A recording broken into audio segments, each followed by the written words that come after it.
Nanny, this is what I've made. This is a windmill. And do you know what? Look what happens. It spins. And we've activated lights on it so we can do lots of things. So we can make a windmill which turns round. And we added a satellite and a cog. And we also added lights down here, if you have noticed.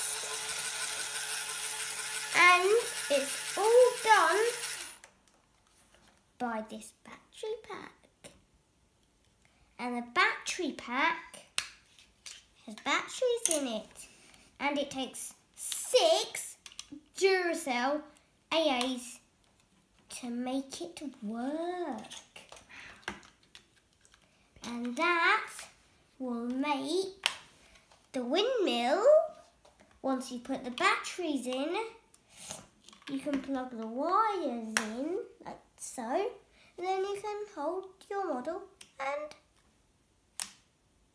spin it.